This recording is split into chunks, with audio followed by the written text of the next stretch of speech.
Hey brothers and sisters, it's Jared. In this video, we're going to take a look at Stephen Fry's reply to what would you do if you found out that God was real, and the proper response to this reply. Suppose what Oscar believed in as he died, in spite of your protestations, suppose it's all true, and you walk up to the pearly gates and you are confronted by God. What will Stephen Fry say to him, her, or it? I will basically, what's known as theodicy, I think. I'll say bone cancer in children? What's that about? How dare you? How dare you create a world in which there is such misery that is not our fault? It's not right. It's utterly, utterly evil.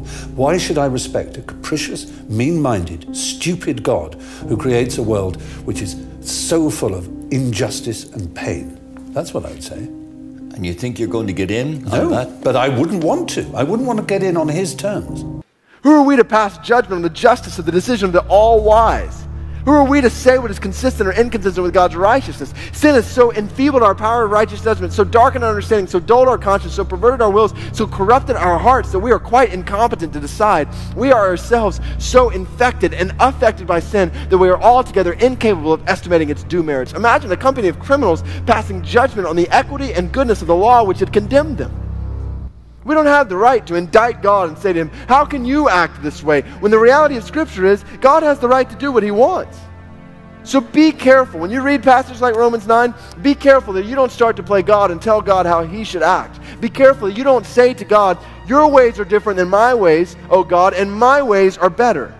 Our hearts are nowhere near good enough to judge the goodness of God. Our minds are nowhere near knowledgeable enough to question the wisdom of God. There are millions of things that we don't know or understand in Scripture, in the universe, and God understands them all. And don't forget, it's the essence of sin.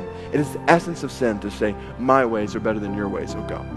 And the reality is, we've talked about this. God would be just to condemn all people. If God was acting only on the basis of justice, we would all go to hell forever. That is the only thing God ought to do.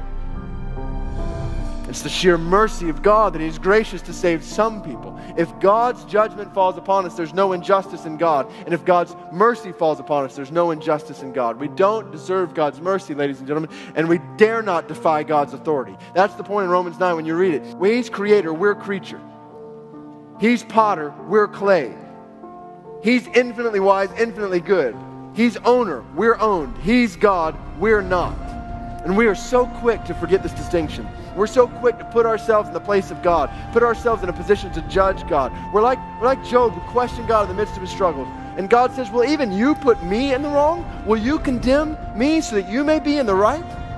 Ladies and gentlemen, we had no right to judge God's ways.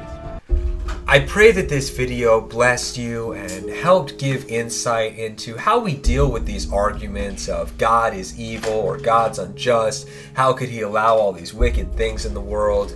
When the truth is, God created a world without all of these things. And because of our rebellion, because of sin, all of these things are here. The biggest problem in your life, in my life, is sin. And God has given us the cure to this through Jesus Christ the Lord. If you would like to be encouraged or edified by strong and sound biblical teaching, then you can click the link to go to End Time Sermons. It is a resource that I've put together of biblical teachers who are preaching the word of the Lord in these last days. This sermon and many others like it will be posted there weekly. As we see the lies growing around us, as we see the society slipping into darkness, let us turn our eyes and hearts to the truth and to the true light that is now shining in the Son of God, Jesus Christ the Lord.